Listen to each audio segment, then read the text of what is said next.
Assalamualaikum warahmatullahi wabarakatuh. Waalaikumsalam warahmatullahi wabarakatuh. Oke, untuk hari ini kita di pertemuan yang ke-8 ini kita akan sama-sama melanjutkan materi kita terkait dengan aliran kalam atau dalam teologi Islam terkait dengan Ahlussunnah wal Jamaah, tetapi dari golongan salaf.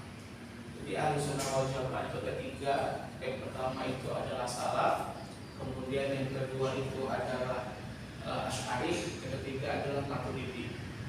Nah, nanti kita akan bagi menjadi dua kelompok, kemudian nanti masing-masing satu narasumber atau nanti silakan dipresentasikan apa yang terkait dengan aliran Ahlussunnah wal Jamaah ini. Kemudian nanti silakan diskusi, kemudian nanti dihayati, pertanyaannya dicatat, kemudian hal-hal yang perlu ditanyakan nanti akan kita bahas di pertemuan di akhir pertemuan. Nanti akan saya berikan beberapa konsep. Paham semuanya?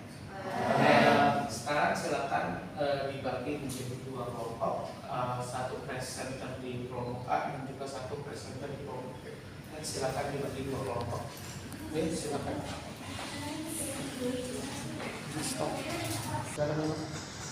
Assalamualaikum warahmatullahi wabarakatuh. Perkenalkan, nama saya Muhammad Ismani. Di sini saya akan mempresentasikan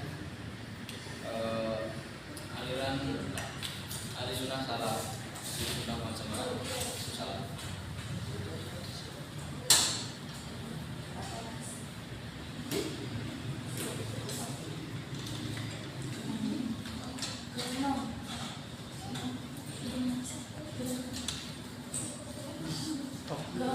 Assalamualaikum warahmatullahi wabarakatuh. Perkenalkan, nama saya Muhammad Ismani. Di sini saya akan mempresentasikan apa itu aliran salaf. Mayoritas umat muslim saat ini menganut aliran yaitu aliran yang punya Ahlussunnah wal Jamaah. Saat ini banyak orang yang menganggap dirinya sebagai Ahlussunnah, tapi tidak semua orang bisa menjelaskan ketika ditanya tentang Ahlussunnah wal Jamaah. Banyak orang muslim yang mengklaim dirinya itu sebagai Ahlussunnah wal Jamaah itu sendiri, tapi dalam menyampaikannya ini tidak bisa, bahkan seringkali mengubah ajaran dan sunnah itu yang mereka bisa memiliki ajaran itu suatu yang baik atau buruk. Definisi secara istilah sunnah itu adalah semua pengertian dalam pikiran, kesepakatan atau dan juga Ahlussunnah, ya, ini semua hal yang berasal dari Rasulullah, utamanya Ahlussunnah maksudnya dalam awan kata Jamaah dalam segi bahasa itu memiliki arti Ahlussunnah, artinya semua perkataan seiring berkembangnya masalah dijelaskan oleh. Kalau menurut akidah Jamaah itu memiliki arti yaitu mereka yang satu di atas kebenaran dan tidak mau meninggalkan utama tentang Jamaah, dan mereka memiliki umat di mana memiliki dari seorang pemimpin yang adil yang sudah metode digunakan aliran salaf yang dalam menekankan pada memahami kesepakatan salaf al-ummah. Masuk dalam Ahlussunnah sendiri, Ahlussunnah itu terdiri dari dua, yaitu salaf dan juga khalaf. Yang pertama itu salaf, salaf sendiri salaf biasa yaitu terdahulu. Dalam istilah salaf itu adalah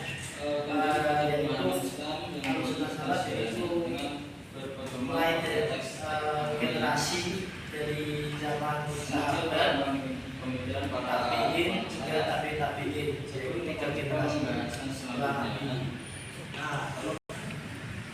Pada poin saya paham pembicaraan para ulama salaf Ahmad Hamida itu kan menjelaskan bahwa memilih metode yang dipakai kaum salaf yaitu dengan membiarkan apa adanya dan menetapkannya tanpa takwil, tasdid, takwil dan takdir. Jadi pengertian takwil, tasdid, takdir dan takdir itu seperti apa? Nah, kalau jadi menanyakan tentang pemikiran Ibnu Hambal yang dimana menolak adanya takwil, tasbih, takdir dan juga takwil, ya kan? Lalu tanyakan apa itu pengertian Pada metode yang digunakan aliran Salafiyah pada saat itu adalah dengan mengamalkan pada pemahaman teks-teks agama secara literal atau tekstual dan berhati-hati terhadap interpretasi yang terlalu bebas. Maksud dari interpretasi yang terlalu bebas itu bagaimana? dari tema tentang Ahlussunnah wal Jamaah salaf sendiri, yaitu dimana tadi sudah dijelaskan, yaitu Ahlussunnah dimana tetap berpegang teguh pada Al-Quran dan hadis. Yang membedakan tadi, membedakan salaf dan khalaf yaitu generasinya, dimana generasi salaf itu dari sahabat tabi'in dan tabi'in. Yang membedakan dari pola pemikirannya itu Ahlussunnah salaf hanya tidak sedikitnya menggunakan akal dalam memahami tentang dalil-dalil nas tersebut. Yang membedakan dari konsep pemikiran Ahlussunnah salaf dan khalaf. Nah, kalau dari ulama tadi, kalau Ahlussunnah salaf ada Imam Hambali, Ibnu Taimiyah dan Muhammad bin Abdul Wahab. Kalau beda dengan khalaf yang itu ada dua tadi, Asy'ariyah dan juga Al-Maturidiyah. Mungkin itu kesimpulan yang bisa saya sampaikan pada tema Ahlussunnah wal Jamaah salaf pada siang hari ini. Dari kelompok kami yaitu orang Ahlussunnah salaf. Orang Ahlussunnah ialah orang yang menjadikan Al-Quran dan hadis sebagai dasar pemikiran Ahlussunnah sendiri. Salaf ialah 3 generasi dari sahabat tabi'in dan tabi'ut tabi'in. Dan Ahlussunnah sendiri dipelopori 3 tokoh besar, yaitu Imam Hanbali, Ibnu Taimiyah dan Muhammad bin Abdul Wahab. Sekian dari kesimpulan dari kelompok kami. Oke, terima kasih. Oke, terima kasih teman-teman sudah presentasi terkait dengan aliran Ahlussunnah wal Jamaah dari salaf. Kemudian juga terima kasih tadi sudah menyimpulkan bagaimana yang dimaksud dengan pemikiran kalam, kemudian juga karakteristik daripada Ahlussunnah wal Jamaah, kemudian juga definisi terkait dengan apa makna salaf. Ada 2, yaitu terkait dengan bermanhaj, kemudian juga terkait dengan segala bahasa. Oke, mungkin ada pertanyaan tadi yang masih perlu kita perdalam atau masih di dalam hati teman-teman itu masih belum puas terhadap jawaban daripada presenter kita, mungkin bisa ditanyakan, silakan. Saya perlu beberapa penjelasan dari Bapak dosen, ada beberapa yang belum saya pahami. Pandangan tokoh salaf berpegang teguh pada wahyu, sedangkan di ayat-ayat Al-Quran perlu yang namanya akal. Itu bagaimana, Pak? Sekian dari saya. Oke, terima kasih atas pertanyaannya. Oke, nanti mungkin akan saya jelaskan terkait dengan tadi yang bagaimana peran akal di dalam manhaj salaf. Nanti akan saya jelaskan terkait dengan peta konsep yang dimaksud dengan Ahlussunnah wal Jamaah.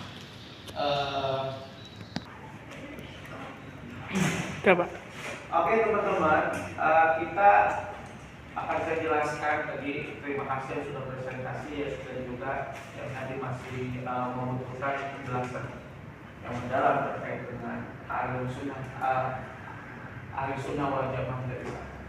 Yang pertama, tadi saya jelaskan bahwa ada beberapa teori.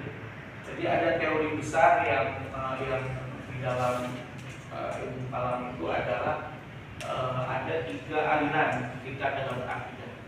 Yang pertama adalah kalau kita lihat bahwa ahli sunnah wal jamaah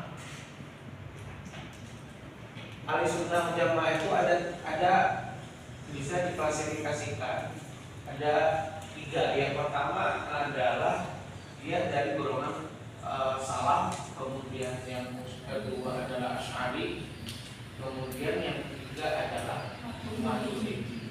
Nah, ini adalah bagaimana kita berakidah dengan menggunakan 3 aliran besar ini yang sudah muktabar kalau para ulama. Yang pertama adalah salaf, kemudian Asy'ari, kemudian Maturidi.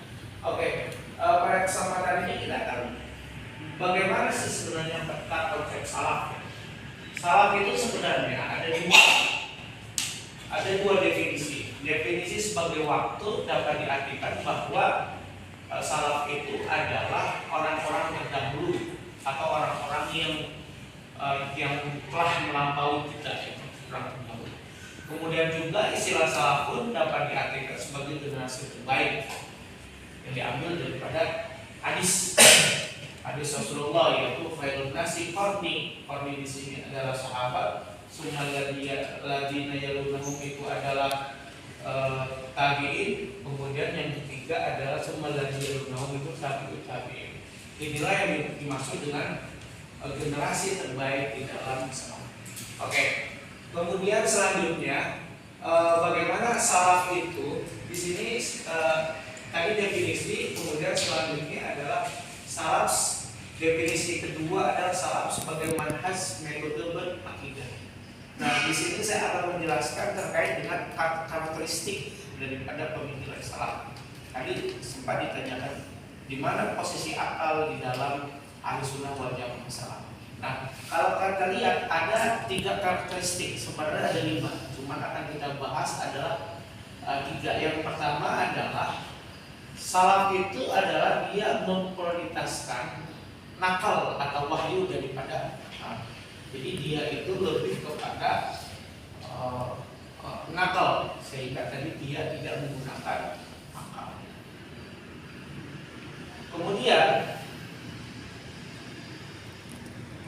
yang kedua adalah menolak takwil kalami. Jadi orang-orang salaf itu, orang yang membahas salaf itu adalah tidak menolak takwil kalami. Takwil kalami ini adalah terkait dengan ayat-ayat mutasyabihat yang menimbulkan tasbih. Mereka itu mempunyai pasal i'tiqad, tanzih, dan tidak menggunakan takwil.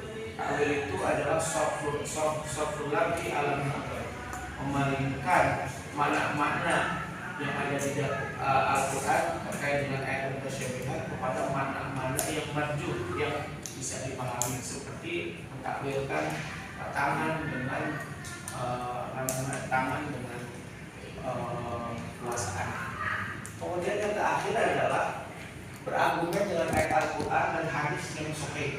Jadi karakteristik yang terakhir daripada kalam ini adalah orang-orang yang bermain salaf ini adalah yang pertama itu adalah dia itu ketika berargumen itu menggunakan ayat-ayat Al-Quran, tidak jauh menggunakan ayat Al-Quran, kemudian juga menggunakan hadis-hadis yang sahih. Dalil yang digunakan dalam persoalan teologi diambil daripada Al-Quran Sunnah, sehingga tidak membutuhkan dalil mutakallimin dan anak-anak semua. Kemudian juga dalil Al-Quran lebih kuat dan lebih dapat diterima akal dibandingkan dengan dalil tersebut. Yang ketiga adalah membuktikan Tuhan, wujud Tuhan menggunakan 2 metode yang sangat terkenal sekali ya. Kemudian juga itu dibawa oleh Ibnu Taimiyah. Yang pertama adalah metode al-mauqif al-dzati, yaitu kembali kepada fitrah. Kemudian yang kedua adalah metode al-mauqif al-khariji, yaitu menentukan anak. Nah ini al-mauqif terjadi itu banyak dipopulerkan oleh Ibnu Taimiyah, disebut juga dengan manhajul fikih. Mungkin itu saja yang dapat saya jelaskan dengan